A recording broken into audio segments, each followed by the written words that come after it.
There we go. Good evening to you. Welcome to the next of our online webinars about the Telkom 947 Cycle Challenge. It's good to have you with us this evening. My name is Brad Brown. Thank you so much for joining us. And with me, we've got our cycling coach, Devlin Eden, once again. Dev, welcome onto the podcast. Thanks for joining us. Hey, Brad. Thanks. Yeah, we'll be lucky to see tonight what happens. Yeah, absolutely, Dev. As it stands right now, just under 8 weeks to go to race day.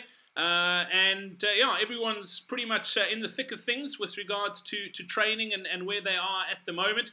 As always, just to get some housekeeping out of the way, to just give you some background and let you know who we are. And as always, questions are more than welcome. You can get those questions in.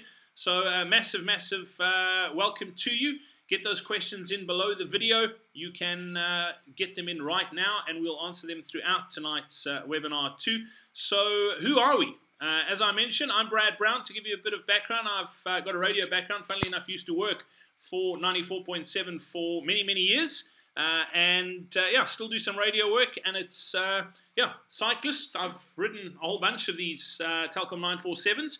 Actually, can't even remember how many, and done a couple of doubles as well, which... yeah, if you've ever thought of doing, you want to do it. It is good fun. Let me tell you, Devlin Eden is our cycling coach here at coachbarry.com. Also a very good cyclist in his own right. And, got an epic under his belt. Does a lot of mountain biking. Works with some of the top cyclists in the country as well. Based out of the High Performance Centre out in Pretoria. So to let you know what you are going to learn tonight, we're going to run through quickly where you should be right about now with regards to your training, what you need to focus on for the next 4 weeks. We're also going to chat about dialing in your nutrition, spending time in the saddle, and also some resources to help you. So, Dev, let's talk about where we are right now. And across the board, pretty much, one of the things we're going to be talking about is... sort of increasing the volume. That's probably the big thing now is we're in a build phase as we head towards race day, and building volume at this stage in your training is quite important. Yeah, that's it. So, I mean, when we were 12 weeks out in the last chat, we'd spoken about, and basically what people should have been doing right now is having increased the training volume, hopefully relatively gradually as well, that we haven't gone out and necessarily overloaded, which is always a little bit of a risk in this terms of fatigue as well as probably picking up injuries. I think, yeah, exactly. We just need to make sure that we continue to increase volume, but at this stage, going into the next 4 weeks, we're now 8 weeks out, this is sort of with the crunch of it all. So a lot of focus needs to be in how much we're training, but rather the training load, which takes into account intensity now as well, and not just volume.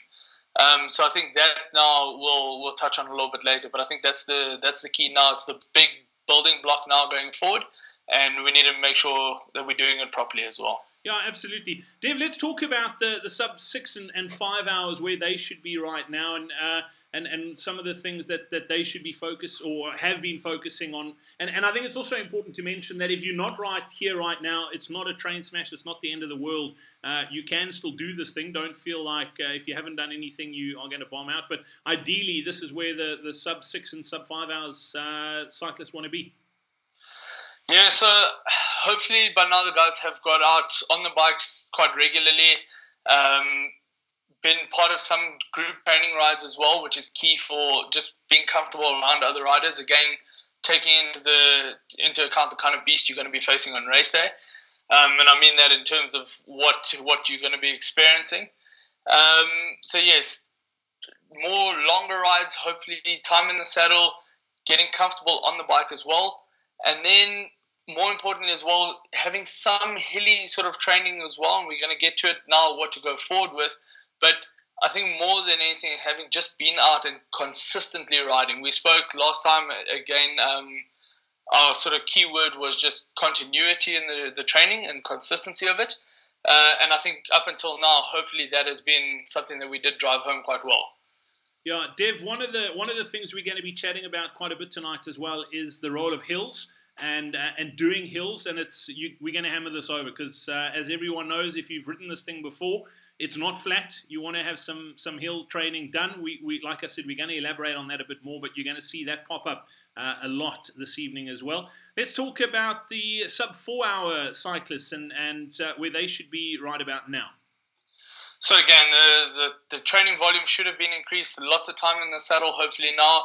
Again, the 4 hour riders, sub 4 hour riders rather, are riders that are relatively well seasoned and also a very good challenge on race day. So by now, a lot of training volume should have been picked up. Should have incorporated a bit of cross training into your weekly program as well. And cross training referring to a little bit of strength work, possibly doing maybe some running, some swimming, something else just to get you off the bike. A little bit of interval training should be happening at this stage as well. Hopefully more of the threshold training, so something slightly longer. And then maybe also having brought in a little bit of hill repeats into your training. So not just hilly routes, but actually having a little bit of hill repeats already happening in the training program. You also, on the slide, mentioned the importance of rest because we're building. Don't you want to touch on that as well? And that's also applicable to the sub-3s that we're going to touch on in a moment.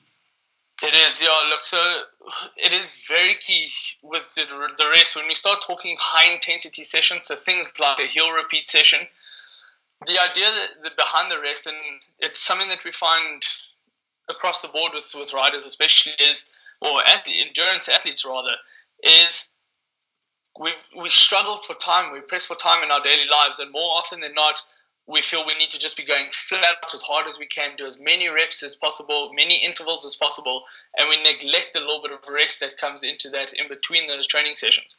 When we're talking of things like a hill repeat session, those hill repeats need to be done at a high intensity, and we're trying to get the most out of each repeat.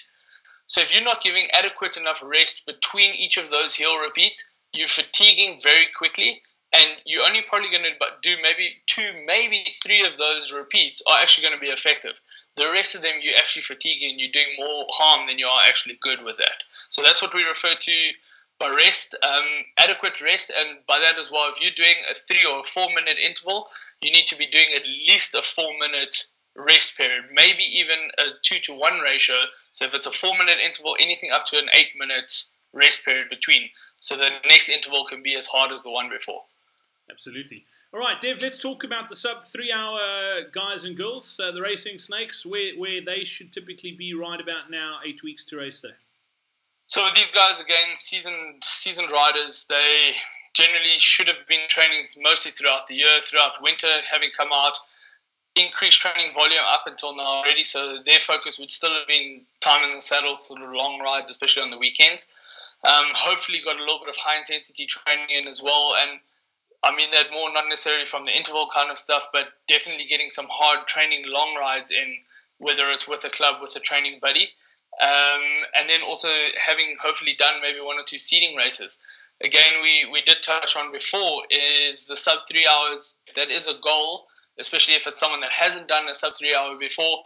The only way you're really going to manage to do that is if you're getting a good start time and you have a good seeding going forward. So hopefully by now the seeding races have been done. You might have 1 or 2 other races that you want to touch on, but hopefully done a little bit of road racing up until now as well. Yeah, absolutely. Dev, also, I mean, you mentioned that, and we're going to chat a little bit more about it too with regards to the seeding races. But once again, if you do have any questions, please get them in. I also didn't mention that if you'd like to email them through, you can. The email address to get them through to is support@coachparry.com. That's SUPPORT @coachparry.com. I will answer or get those questions straight through to me as we are doing this. So if you do have any questions, please get them in. You can ask them below the video as well. They've had a question in a little bit earlier with regards to riding the Telkom 947, and someone was asking, do they have to do it on a road bike? Can they do it on a mountain bike? What would your advice be? That's their first one, and they obviously don't want to. They've got a mountain bike. They don't want to go and spend a gazillion rand on a new bicycle. Is it necessary to get a road bike? No, not at all. So the beautiful thing about this race is you can do it on any bike. Well, when I say any bike, a road bike or a mountain bike, you can't obviously do it on a time trial bike. But with a ride like this, typically you might look to make your life a little bit easier on a mountain bike would be putting slicks on it. So a smoother tire on your bike. That'll just help with rolling resistance and make your ride a little bit easier. If you are on a mountain bike that has the option of locking out your suspension, you can do that as well. It just forces a little bit more of the energy in a forward motion rather than losing any power through bobbing suspension.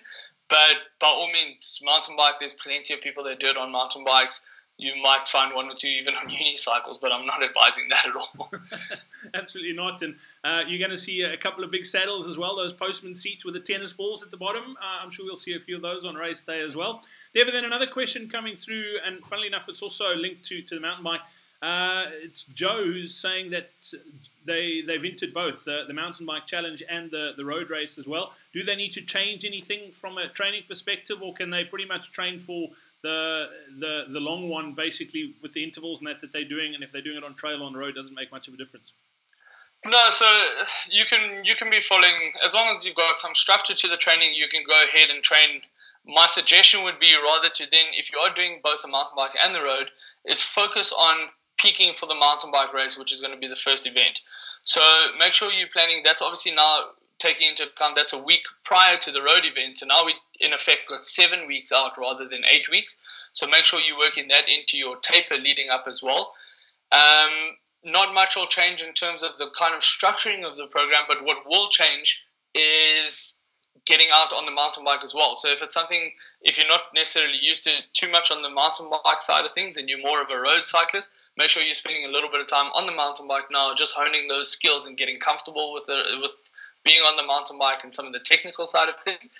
And then I think what becomes key is from the mountain bike race to the road race the following weekend is making sure that you're staying fresh and you're well recovered. In saying that, that doesn't mean take the week off and completely sit back thinking you now need to rest before the following weekend's road race. So what needs to happen there is I maybe can take a day off afterwards, but then do 1 or 2 recovery rides, slower, longer type of rides, and then closer to the road race, throw in 1 or 2 sharp opening sessions. So nice long warm-up type of interval, followed by a couple of high-intensity bursts and a little bit of a longer cool-down. That's just kind of staying sharp, keeping the stimulus of training and the stimulus of intensity in your training program. But no, not a lot will necessarily change from week to week. I know we're going to talk a little bit mechanical a bit later on, but from a setup perspective, I mean, would the setup on the mountain bike as opposed to the road bike be very different? Is that something that you would need to take into account, or is it not that sort of different? So, just are you referring to riding your mountain bike 494.7? Is that what you? No. So obviously the setup's slightly different on a mountain bike to what it would be on a road bike. Just with regards to sort of getting the thing set up and that you're comfortable on the bike. If you're training more on the one, would it affect the other? So if you're riding mostly off-road, would it affect sort of how you feel on race day on the big one, on the Telkom 947, or vice versa? No, so look, if you're going to be riding your mountain bike, firstly, if you've only got a mountain bike, then obviously make sure your bike is set up correctly. You don't necessarily need to go and change your setup from the mountain bike race to the road race. But if you're predominantly a mountain biker, you have a road bike and you're going to be riding your road bike on race day, I would suggest having both those bikes set up. One sort of common mistake I find is guys might have a mountain bike, their road bike hangs on the wall, and they've had a setup, they've spent some money, spent some time doing a proper setup on their mountain bike, and all they do is they take the measurements and push it across to the road bike. Now, in theory, certain aspects of that would work. The problem is the geometries of your road bike is often very different to what it is on your mountain bike, especially if we start talking dual suspension frames in terms of reaches to handlebars and top tube length. A lot comes into that. So things like saddle height might be very similar, but not necessarily spot on. So I would suggest, if that is the case, get your road bike in for a setup as well and make sure that both bikes are set up correctly, because the angles will be right, but the dimensions, or the angles will be the same rather on the two bikes if they are set up properly, but the dimensions in terms of centimeters and measurements from bike to bike will be different. Fantastic. Cool. Dev, let's talk about what we should be focusing on for the next 4 weeks, because as we said at the start of this webinar, the next 4 weeks are crucial. That doesn't as much as we've spoken about where you should be, it doesn't. These 4 weeks matter. That if you sit on your couch for the next 4 weeks, you're going to have a pretty tough day out on race day. But if you do what you're supposed to do over the next 4 weeks, the chances of you having a pretty good race are pretty good. So let's talk about the sub 6 hours. Possibly the guys and girls who don't have a very big sporting background, maybe just starting out, maybe doing their first one. What should they focus on over the next 4 weeks? All right, so the next 4 weeks, firstly, just to sort of elaborate a little bit on the 4 weeks, this will probably stretch a little further into the next 6 weeks. We'll obviously 4 weeks out start talking about what needs to be done 2 weeks out and what have you. But this next block will generally stretch into 6 weeks going. So 4 weeks plus the 2 of the next block. But by now, it's definitely increasing in training load. So what I mean by training load is not just your training volume. It's important. I know in the last webinar we spoke about training volume, and that's the amount of hours you're putting in and the amount of distance in that. Your training intensity is how hard you're working. So with regards to how much power output you're putting in, what your heart rate's getting to. Your training load now takes both of that into account. So now you need to be putting in slightly longer rides in terms of your weekly load, but you also need to be putting in a little bit more of the intensity going forward to meet that. At the risk of not understanding that, though, is I'm not saying go and do a 3-hour ride at a maximum intensity. What I'm saying is in your overall weekly volume, you need to ensure that there's intensity built in with more duration on the bike as well. So that's the first thing, increased training load.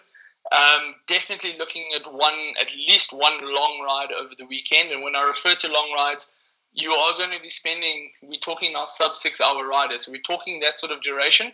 I would suggest trying to get not necessarily a 6 hour ride in, but trying to get 3, 4, and possibly even 5 hour rides in the next 4 weeks, gradually building up. So if this weekend coming, for instance, will be a 3 hour ride, the following weekend's 3.5, maybe even a 4 hour ride, and building it up like that. Don't suddenly try and jump into a 6 hour ride. And then now as well, start throwing in a little bit of hilly terrain. So a lot of guys up in Gauteng, for instance, love the cradle. Cradle's a really cool place to go and ride purely because there is some nice rolling hills, getting some hilly sort of terrain in. That would be sort of the biggest thing I would say to take home from this is trying to plan a little bit, because it will be a hilly route on race day. Yeah, absolutely. And Dev, you talk about the guys and girls who are sort of going for the sub 6 hour. How important is it for them to be riding later on in the day, as opposed to going out at, let's say, 6:30 and they're done, and let's say they do a 4 hour, they're done by 10, whereas on race day they could possibly only be starting at 9 o'clock. Would you suggest going and doing sort of some midday sort of rides? Yeah, look, that's a really good point, Brad. So I would suggest that, but the one high risk with this though is you need to make sure that you're planning properly for that ride then. So if you are going to be spending time out in the middle of the day and you're doing a 3-4 hour ride in 30 plus degree weather, make sure that you've got plenty of sunblock on. Make sure that the sort of usual things we wouldn't necessarily think about, but hydration, making sure that we're still eating properly on the bike. Because we now think, okay, cool, we're going to be doing a little bit of high intensity stuff, we're going to be doing a little bit of stuff in the heat of the day, but we often think we're still planning for our 6 o'clock in the morning ride. So you just need to plan accordingly. But I definitely think that is a really good point. I would suggest trying to get a little bit of sort of acclimatized to the heat a little bit. It's something that you're not going to be used to. And for these riders, again, typically will be starting a little bit later in the day. Definitely get yourself used to it. Yeah, and Dev, one of the things that we used to do when training for the double, we used to do that loop around the cradle. It's about a 30K without doing the sort of out bits. And we just used to park our car at one of the coffee shops, and we actually used to have a cooler box in the car with extra bottles, some ice packs, so the stuff's still cold, and every sort of 30Ks we'd stop and just pick up new bottles, and off we go. So that's it. Again, it just boils down to planning, I guess, and that'll make a big difference. Dev, let's talk about the sub 5 hours. Again, it's pretty similar to what the sub 6s are looking at, but what should they be focusing on for the next, like you say, 4 to 6 weeks? Yeah, so again, touching on the training load, so the volume and intensity that should be increasing now going forward. Again, one long ride over the weekend, so the same principle as the 6 hour from a point of slowly increasing that over the weekend. But now also throwing a couple of shorter rides in the week that will be of a little bit more intensity. So longer threshold intervals can slowly be thrown in here. I don't necessarily think too much focus needs to be put on intervals, but those rides in the week now become vital as well in terms of getting a little bit of recovery, but focusing on the high intensity work, because trying to ride a sub 5 hour is still quite a push, and you're still needing to work relatively hard doing this. So I think a little bit more intensity, and this is something that will build into the training load itself, is to try and get 1 or 2 intervals. So like I mentioned, longer type of threshold intervals, but now focusing a little bit more on hills as well. So the same thing, hilly routes typically, but try and work hard on some of the climbs so that you are getting used to that as well. Cool. Let's dip into the sub 4 hours now and look at what they should be focusing on over the next sort of while. So first and foremost, again, I sound like a broken record here, but training load increase. So all of this will really, the training load is going to be key here. Cross training is now key to the program as well, because there will be a fair amount of loading that's happening on the bike, but you can get some good intensity work in that's almost a recovery if we start talking things like swimming, without it being too painful, sort of if your legs are a little bit tired, for instance, from higher training. And then the running as well helps from a strength point of view on the bike. So I would recommend here cross training is key to the program, and we can take the cross training out closer to the event. But now I would definitely say that needs to be happening once a week at least. Focusing on building on the hill repeat. So we did touch in the previous one for the last 4 weeks to slowly start introducing hill repeats. This is now where it becomes key. So focusing again on the rest between any of those sessions. And this, like I said, this is the main building phase at the moment. So we now also want to start incorporating, so one of our interval sessions in the week now needs to start being more the power-based or the VO2 max type of interval. So what I refer to that is typically 1 minute, 2 minute type intervals, really high intensity work, and something that almost makes you want to crawl when you're finished with the session. So it really will be a tough session. Remembering here though is again an adequate rest between any of these, because now you are working at a very close to a maximal effort. My suggestion here as well is start looking, if you haven't done any seeding races and you haven't done races, start looking at maybe doing 1 or 2 races going forward, and if you have, keep doing races. So I say that because it's a good way to keep honing the skills, keep sharp, and also at the end of the day, racing is almost the best form of training, in the sense that you constantly in that environment with people around you, you're knowing how to handle the bike with people around you, and it's motivating because you've got something to push towards. So at least your one high intensity sort of ride on the weekend could be a race now going forward here and there. Yeah, Dev, it's interesting because I know with the sub-3s we're going to chat about now those races too, and we spoke about getting into the right seeding batch in order to ride a good time. But riding in these races will also teach you, particularly if you haven't done it before, to get into a group and stay in a group. And often these groups surge and they hang back a little bit, and they surge and they hang back. And the only way you get better at doing that is doing it. And that's what these races are good at, particularly when you are suffering a little bit and you go, you know what, do I really want to hang in this group? There are going to be times on race day where you feel like, you know what, I can't do this. And it's in those races where you learn that, you know what, I can. We might be surging a bit now, but in a kilometer or 2 kilometers from now, they're going to back off a little bit. And if you just hang in there and hang tough, you can stay in the group, and that's what you're going to need to reach your goal, whether it be a sub-3, a sub-4, a sub-5, or whatever it is. Exactly that, and also that logic comes down to race prep as well. So from knowing the route and the strategy behind it, so I like the point that you alluded to there, in the sense of you might be hanging on for dear life now, but things will ease up a little bit a couple of Ks down the road, and that's important to know, because you then also need to know where that's going to happen in the route. So, and if there's, you're surging and there's a big climb, you might think, okay, hang on, this isn't actually the group for me, because things are going to be a little bit hard and you're going to start flicking the matches a little bit too quickly. So that'll come down to a large amount of race prep and experience really in the current races now, to learn how to read that sort of situation and know, yes, you belong here, or no, you don't, and where to go and where not to. Yeah, Dev, it's interesting you talk about knowing where to do it. And I just think back to the last time I did the double, and the first lap we did pretty quick.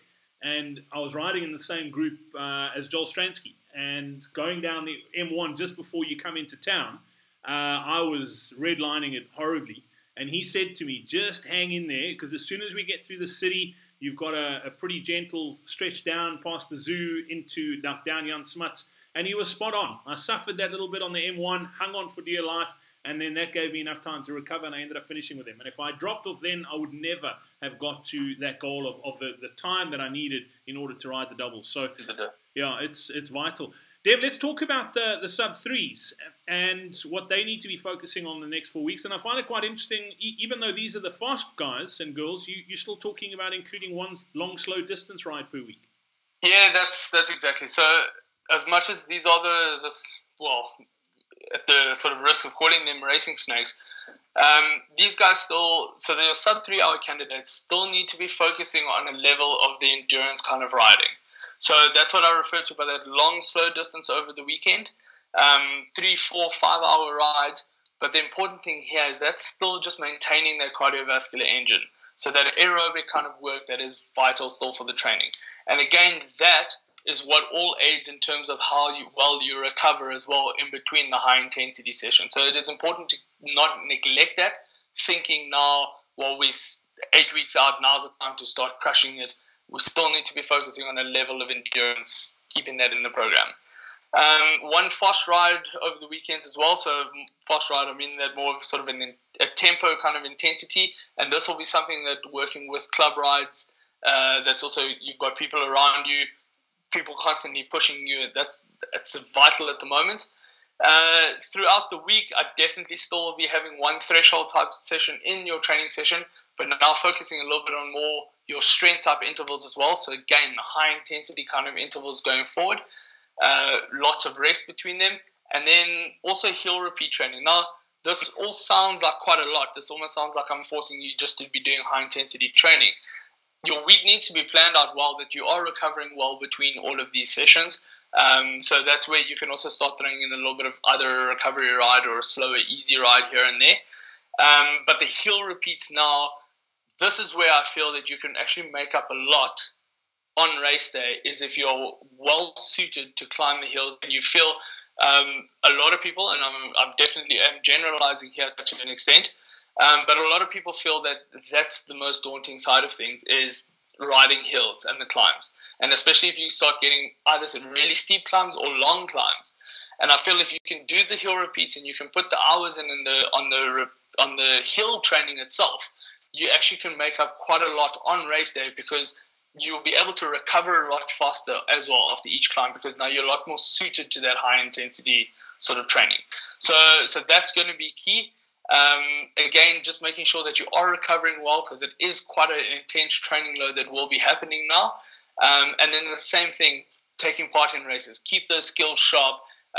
Keep racing, just to sort of keep yourself comfortable and know what's happening on race day. When you get to race day, being prepared for it. Absolutely. If you've got any questions, keep them coming. You can pop them below the video. You can also send them to me on an email. Just get them through to support@coachparry.com, and we'll do our best to answer them tonight. If you happen to watch the replay and you have a question you'd like to ask, you can still do it below the video, and we'll pop in there at the time or just afterwards and get it answered for you there as well. But if you'd like your question answered this evening, now is your time. Dev, it's Peter is asking about the route and sort of where can he get a good route map of the Telkom 947 route, and I'm guessing the correct answer would be the website cyclechallenge.co.za.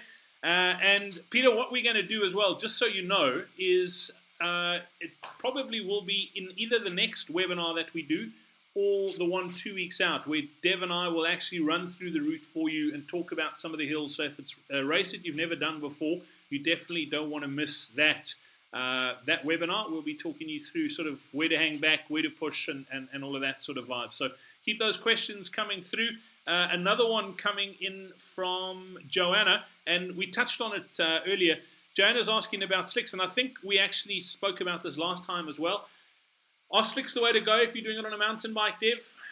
Or are you looking for trouble doing it on knobblies? No, look, the knobblies, you can do it on knobblies, no doubt about it.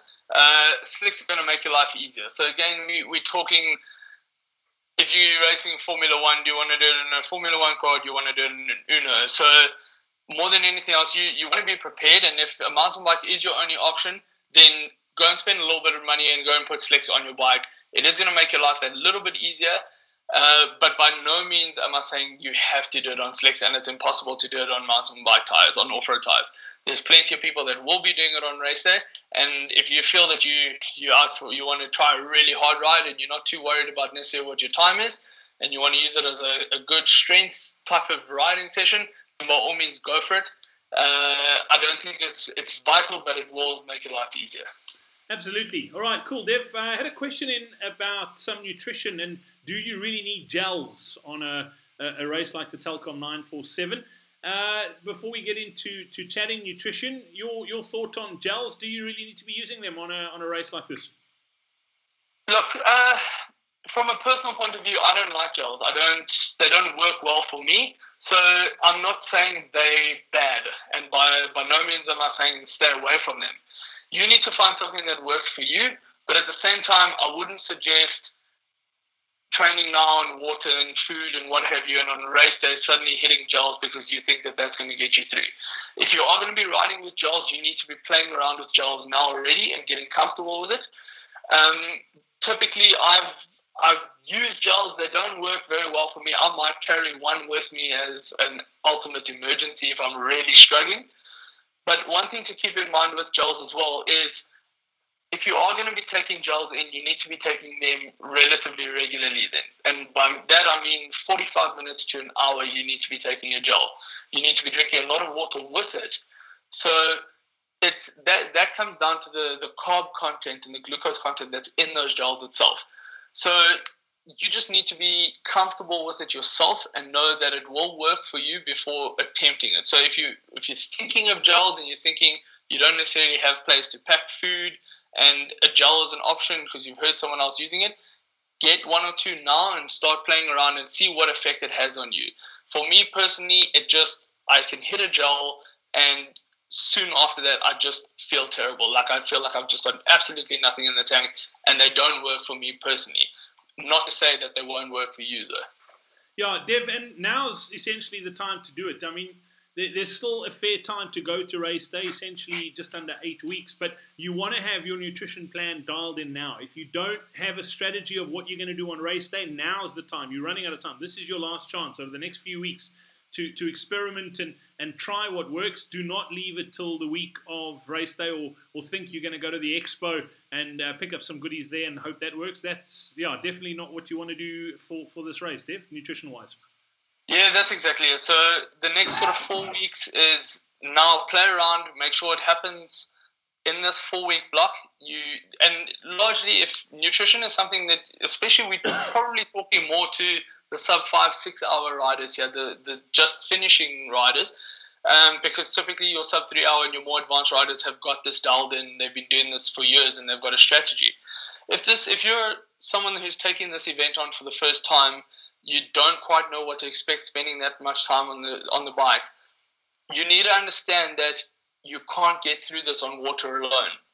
So play around with what works for you. Try carry food with you. Try see how easy it is for you to take your water bottle out of the bottle cage, be drinking what you're putting in that. So whether you're going to play around with Powerade or Energy, or if you're going to go out and spend money on a proper carb drink. So you need to find what works. Also that you feel comfortable, so it doesn't have any gastrointestinal issues with you as well. So something that works for you and you feel that you can get the most out of it from an energy point of view. But with that as well, my suggestion would be to have a look, and I do speak under correction here, but typically at the water points, you're going to find things like Powerade is usually a sponsor, and you'll have Powerade at the water points. You'll have Coca-Cola at the water points, and I think more often than not, the Coke might be watered down. And then you'll have your typical bar ones. You might have potatoes, jelly babies, and bananas. So my suggestion would be, if you are a rider that's going to be spending a lot more time on the bike, is start playing around with those products. So get a feel for what Powerade is going to do to you on the bike, how the Coke affects you on the bike. Because I can tell you now, you're going to have this all planned out. You might have your race strategy ready, but you're going to be sitting there going into that last 2 hours of the event you've run out of whatever you had in your bottles. You haven't thought ahead to, and I'm saying please make sure you have thought ahead, but more often than not, there's that odd era where you haven't packed enough of whatever you're mixing in your bottle as a spare sachet, and now you have to rely on what's at the water point. But suddenly you're not used to riding on Coca-Cola, or you're not used to riding on Powerade. So I would suggest playing around with one or two of those products as well and seeing what effect it happens or has on you. And then you'll know, look, if Coke doesn't work and you spike a little bit, then you'll stay away from Coke at the water point, but the Powerade might work. Or taking in the bananas might work with water, what have you. Dev, talk to me a little bit about solids and eating solids on the bike. And I'm thinking particularly for those riders that are going for, or possibly riding their first one, going just for a finish at 6. And let's say somebody starts at 9 o'clock. They're going to be out there for 6 hours. They're going to finish at 3. But they've woken up early. They've got to the start. Typically, they've probably been up since about 5 o'clock to get to the start on time. They might have only had breakfast at 6. So you're almost skipping lunch and expecting sort of your energy reserves to be up there. As far as eating solids, I mean, you mentioned bananas and possibly potatoes at some of the water points, but I mean, would it kill you packing in a hot cross bun or a sami or some nuts, that sort of thing, into the back of your jersey? What would you suggest?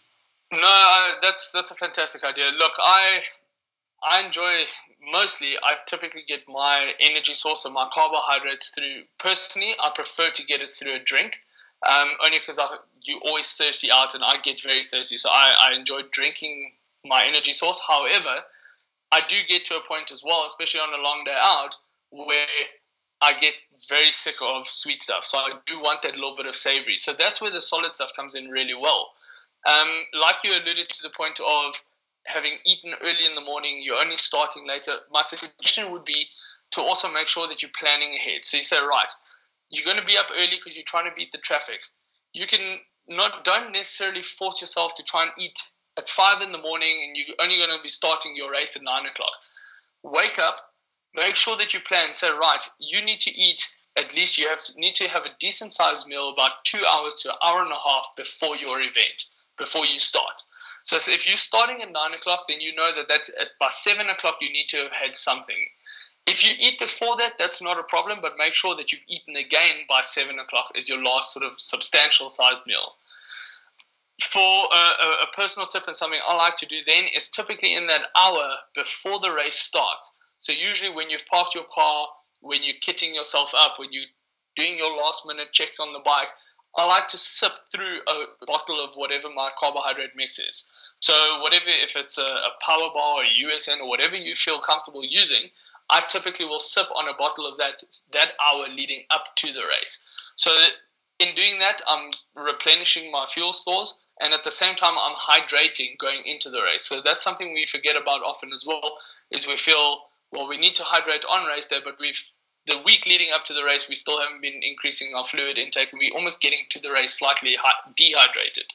So I like to do that before, and then don't wait till 2 hours into the ride. You need to start your prep work from the minute you start from the gun. So you need to be drinking regularly at regular intervals. You need to be taking in enough carbs on an hourly basis. So that's typically sort of 50 to 60 grams of carbs every hour. And don't think you'll catch up and you can do it a bit later and only drink water now, because it's later where you've completely depleted that fuel stores and you're now trying to catch up and you're losing out, and you can't play catch up quick enough, especially the term is if you bonk or you hit the wall. If you get to that stage, you almost find yourself in a little bit of trouble. I do enjoy a little bit of solid work, like I mentioned earlier, just from a savory point of view. So a little bit of salt as well. And the salt tends to help a little bit with cramping here and there. But make sure you are drinking a lot, because you're obviously going to sort of have a dry mouth with a bit of solid food. The risk, or I won't say risk, but where people get concerned about carrying solid food is how are you carrying it with you on the bike. So your pockets are only so big, and you're trying to carry a cell phone, and you're trying to carry spares, and now you're trying to carry hot cross buns and sandwiches and that. Little bags on your bar, you can tape things to your bars on the bikes. There's definitely ways, but you need to be playing around with that now. If it is in your back pocket and you're a novice rider, are you comfortable to take one hand off the bar and reach into your back pocket to get that food out? If not, we come back to another point that we have touched on once before, is how can you safely move across to the side of the road to be able to stop and eat and drink and what have you. So that's all stuff that you need to be training as well now, rather than just training your body. You need to be training your skills and how you're going to be coping on race day with these sort of things. Yeah, I've been known to almost have a basket on the handlebars, Dev, for my lunch on these long ones. Let's talk a little bit about, I've changed the title of the slide since you sent it to me, but I called it Bike Mechanics. We spoke about bike setup and getting the correct sort of setup to make sure your training is comfortable and racing is comfortable. But as far as bike mechanics go, this is the time to figure out if you know how to change a puncture or change a tube or fix a puncture. You really want to have some basic bike maintenance, don't you? Yes, 100%. I mean, we see it time and time again. Guys dust their bikes off. They're riding maybe this race once a year, and they've done very little training for it. And you've forgotten how to fix a tire, or you've forgotten tire levers behind, and you can't get your tire off if you get a flat. So that's something you need to, again, especially more for the novices in this event, is make sure you're comfortable in changing a tube. If you do have a slight cut in the tire, how are you going to deal with that on race day? Make sure that you've got spares and you've got all the right equipment with you as well. So I've mentioned things like tire levers. So you've got tire levers, you've now changed the tube, but now you don't have a pump. So things like that, you must obviously make sure that you are prepared and you've got all the right equipment with you. And then also very simple sort of things when you are on the bike during the race. So things that could go wrong, and obviously the big things, if you start breaking equipment, unfortunately it could be your race over there, and it's not necessarily something that can always be fixed. But the simple sort of things, like if your gears start jumping on certain climbs because you forgot to take the bike in for a service before the race and your gears are jumping here and there, little things like the barrel adjuster, which is just on the lever, on your gear shifting levers, there's a little screw adjuster that you can play around. Minor turns will very often just change the limits on your derailleurs, and that'll just allow your chain from not necessarily the gears jumping or just aligning a little bit better.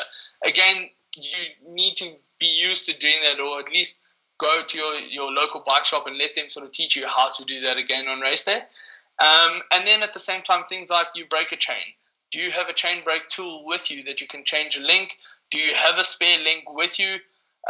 Sometimes you might not have a spare link, you've broken a chain, but you have got the tool. In a case like that, it will be a case of popping that link out. You'll have a slightly shorter chain, but then having the knowledge that you might just be limited to certain gears that you won't be able to get into. So it's all that. Just know the workings of your bike, know how the bike functions, and know what you need to do should something go wrong on race day. Absolutely. Dev, something I added into the slide as well, and you've mentioned it, is booking your bike in for a service. And I know we 8 weeks out now, but now's the time to book it. You don't need to take it now. I mean, if your bike needs a service, take it now. But now's the time to book it close to race day, because all bike shops across Gauteng are pretty much fully booked when you get there. So the last thing you want to do is wake up the day before or 3 days before, go, ooh, I haven't serviced my bike.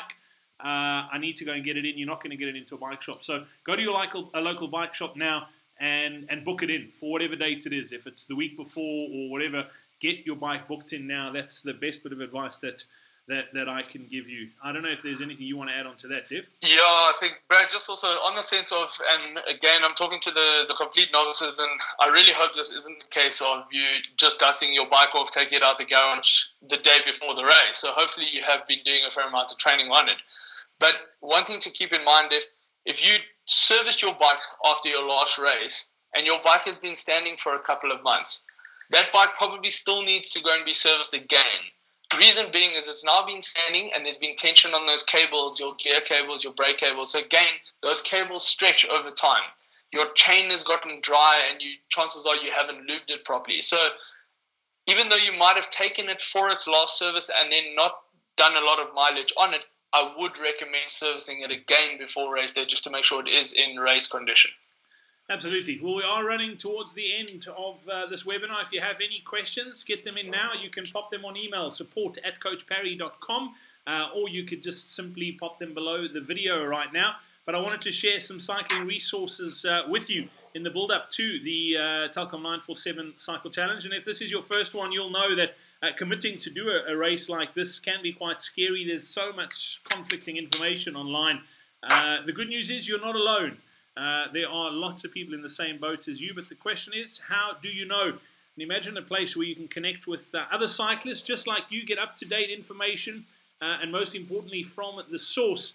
And the truth of the matter is, the reason some people fail is because they never really commit. So they say they're going to do something, they never do the training, so they don't have a training program or a system to follow. They don't have access to timely or relevant information, and they don't have access to someone who can help them. So what do?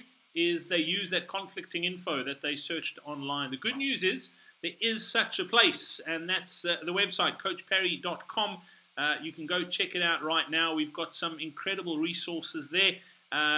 From a cycling perspective, training programs, we've got beginners programs, we've got 50k, 100k, you can get custom programs as well written by Dev, and then we've also got a very, very active forum where you can hop in and chat to other cyclists just like you. So check out all the resources on that website. There's the Ride with Coach Parry podcast, there's live online seminars like these ones that we do, we have regular lunch hour Q&As where we answer your questions in real time. And then the Coach Parry online community, which is pretty much it all together. So you get exclusive members-only content, access to the entire library, recordings of these online seminars, our members-only forum, all the replays, and it's only $147 a month. We've also got an annual offer that if you join, it's $1,297, and if for today only, if you join, you pay for 7, you get 5 free. So for $9.97. All you need to do is use the promo code 947. That's for everybody who is on this webinar. So the URL to get to is coachparry.com/join. That's where you can get all those info now. All that info now. 2 more of these training seminars coming up. Put it in your diary now. 24th of October, 4 weeks to go. We'll be talking about the final run-in. And then 7th of November, 2 weeks to go, we'll be talking about the expo and race day and strategies and timing and pacing and that sort of thing so that you can achieve your goal on race day. Dev, any sort of final parting shots from you before we wrap things up this evening? I think we've pretty much covered it. More importantly, make sure the consistency of your training is there, and don't forget to enjoy the training. I mean, that's the whole reason why we do this. Enjoy it. And stay safe out on the roads. How's your training going, Dev? Yeah, it's coming along. It's not where I'd like it to be, but yeah, we're getting there. Put me on the spot. No pressure. And I'm actually willing to if it's cool with you, I know we spoke about it before we started doing these webinars, what your goal was. I don't know if I'm allowed to tell people what you're going for. No, you can go. So this is a sort of a race that's been a bit of a stinger in my side. So my goal is my first sub 3 hour. So that's where I'm headed for this year round. No pressure, Dev. Thanks. Don't forget, if you'd like to, if you've got any questions, you can still pop them below the video on the recording. If you've got any questions after the fact, please, you can also email us, support@coachparry.com. Thank you so much for joining us. From myself, Brad Brown, and Devlin Eden. It's been awesome. We love doing these things, and we can't wait to chat again in 4 weeks' time, and make sure that we get you to race day fit and flourishing and help you achieve your goals. So thanks for joining us this evening, and we look forward to chatting again in 4 weeks. Take care.